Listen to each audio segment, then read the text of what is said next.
Welcome back to Finance for Firefighters. Today I'm going to cover MERP, and I'm going to do this in a 6-part series where I'm going to break apart every piece of it, get into all of the details of it, specific things to apply to you, all the rest of that stuff related to it. So this is going to be split up just for the sake of time and then really for your digestibility. There's a lot to unpack in this, and I'm going to go over everything related to MERP. By the end of this episode, you're going to understand exactly what MERP is, how it's funded, how the money is invested, a rough idea of what benefits would look like for you and how you can use it in retirement. So those of us who keep in touch with the retired folks hear the same kind of overarching theme from the majority of them. Healthcare is expensive. They weren't sure how much the premiums were. Now they're seeing that the premiums keep increasing. Even if they hit the age of 65, Medicare doesn't cover everything. They have to have supplementals. The biggest complaint they have is that typically they're on a relatively fixed income, except for that 2% COLA per year. And that money doesn't stretch as far as they thought it would. Maybe the first couple of years they feel fine, but as years go by, the Medicare and medical expenses continue to be a hit for them, and it continues to affect them.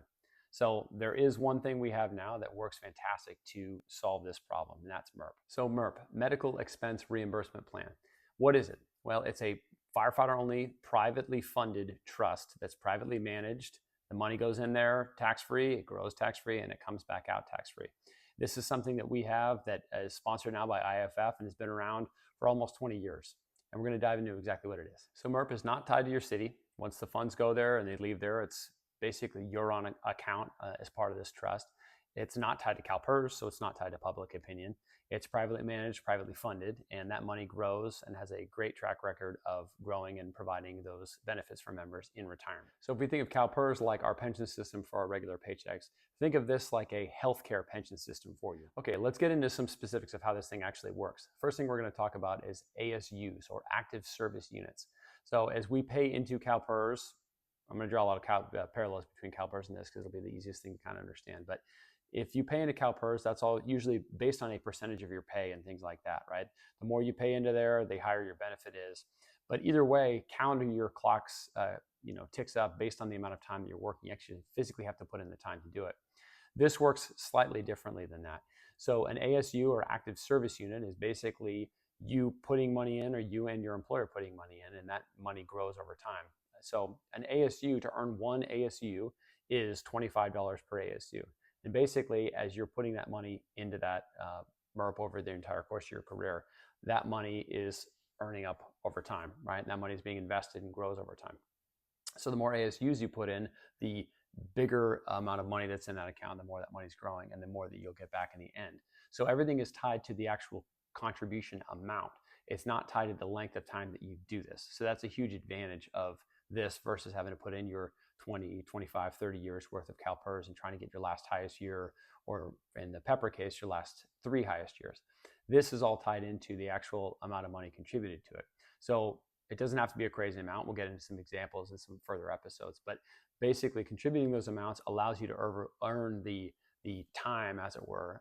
Think of time as active service units in this particular case. So there's some different ways of earning the ASUs, or active service units. The first, or the two most common ways, is basically the employee and employer contributions. These are done either every paycheck or every month, and that's throughout the course of your normal career. You can also earn more of these things at retirement, and this is basically, it's run a slightly different formula, which we'll get into in a different episode, but you can earn more ASUs through leave balance cash outs. So you can do this, again, depending on your contract. For us, we do 120 hours a year. You can do up to this. So you can cash out vacation and exchange it, have the city basically pay you out that vacation leave, and then that money would get transferred over to your MERP account, increasing your ASUs.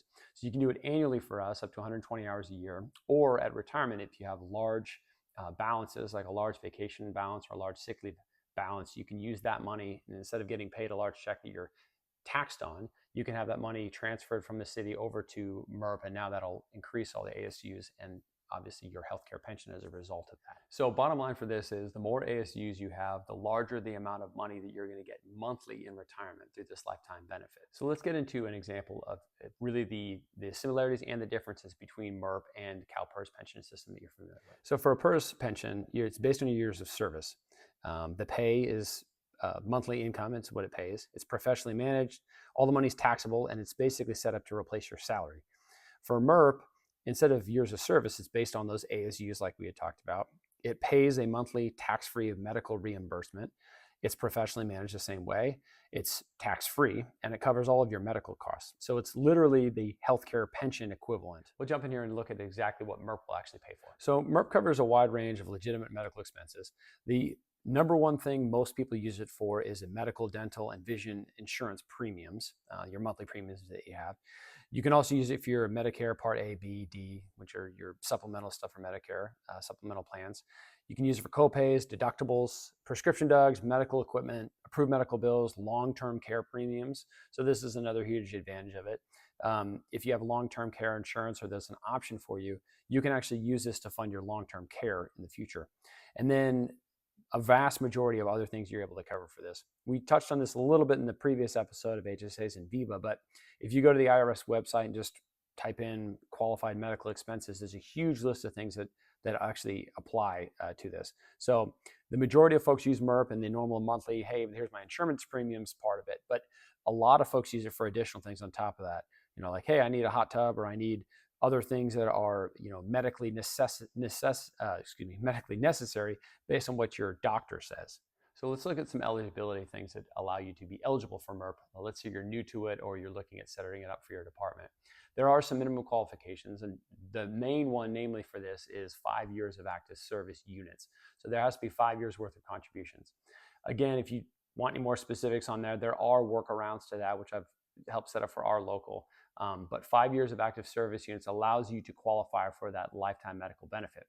If you have less than 5 years, or you're maybe not as interested in it, or it's a little more difficult to logistically set some of that stuff up, either way, it still works for you. I'll get into another episode where I talk about some differences and some nuances to MERP, but you can actually qualify for another benefit through them. It's basically like an individual account set up similar to a 457. So all of your ASUs, if you don't meet the 5-year minimum, go over to that, and you can basically invest that money and draw from it like a 457 versus the pension side of it. So funding sources that we sort of already covered before were employee contributions, employer contributions during normal paycheck cycles. You also have the ability to convert leave at the end of each year, and you can convert leave at the end of retirement.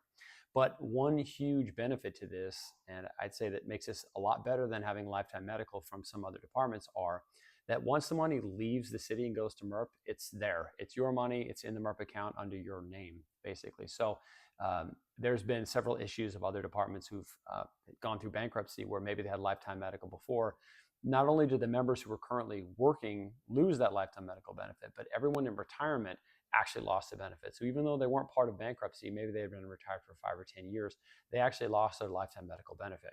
MERP insulates you from all of this stuff. Once that money is gone from the city and it's over to MERP and it's under your name in that account, they can't touch it. It's completely insulated. So you're protected much better than some other members who maybe have lifetime medical through their department currently.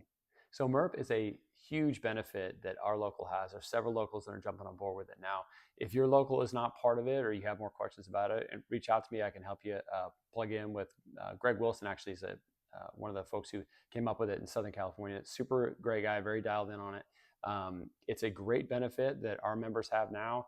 I've only gotten positive reviews from everybody that's actually enjoyed it in retirement so far, and it's a fantastic benefit. So I encourage you folks to do it if you haven't, and continue watching the rest of the series, and I'll get into the more details of actually how this thing works. Let's go through some common questions. Is MERP guaranteed?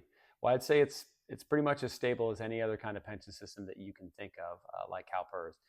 It's actuarially funded and managed and looked out for a long-term span. I believe they do a 30-year horizon on it. So it's very stable. It's had a great track history of being able to fund everything for the members that have retired from it.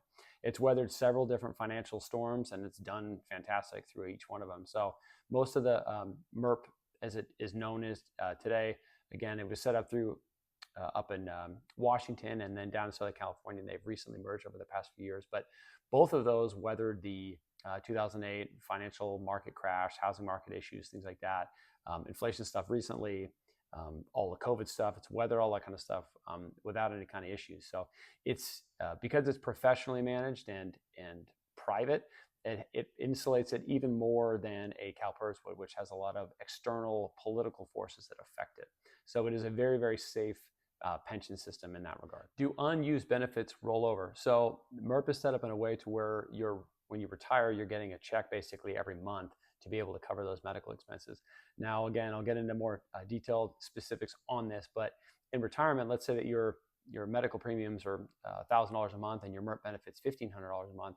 Well, that extra $500 a month, you wouldn't qualify to receive unless you had other expenses on top of it. That doesn't mean that that money goes away, though. It basically just builds up in your account, sort of like a extra savings account in there. So $500 a month you're not spending will tack on to be $6,000 a year times 30 years is $180,000, right? So all that money you can use at a later time when you need it. So let's say you need that for long-term care or some other expenses that pop up with a hip replacement when you're 80 or whatever. You can use that money at that time for it, even if it's more than your normal monthly amount. The money that you don't spend builds up. So what if you leave before the 5 years of active service units are put up there? Well, there are a couple little workarounds for that, which I'll get into in the COBRA episode. But even if you don't qualify and you haven't met the 5-year minimums, based on everything you're able to do, that money is still yours. You may not get the lifetime benefit, but that money will get transferred over into an individual account, and that money will actually grow with the interest that you can invest in through different accounts and stuff, kind of like a 457. Does MERP cover everything? Well, it'll cover everything that is related to your medical expenses. So for the majority of people that set it up, they try to kind of look ahead and add some of those lead balances to build things up if they need it. But for the most part, it covers a majority of those medical expenses. And it's much better than having nothing, especially if you have a small part in there. But if you have it set up to where you're covering anywhere from, you shop around beforehand, you say it's going to be $1,500 or $2,000 a month for your benefit or for your insurance premiums, try to get your benefit pretty close to that and you'll cover most of those costs. So MERP is a fantastic tool in retirement. It can cover most or all of your insurance and medical related expenses that tend to be one of the most expensive things in retirement for folks. If the local is not involved in it, I encourage you to reach out or even reach out to the MERP folks. They can kind of get you plugged in on it. It's a fantastic benefit. The rest of these episodes, I'll get into the actual specifics of how all of it works and all the little nuances related to it. Hope you guys have a good shift. Thanks for joining me on Finance for Firefighters. Give a thumbs up if you like it, comments below. I'll see you guys in the next one.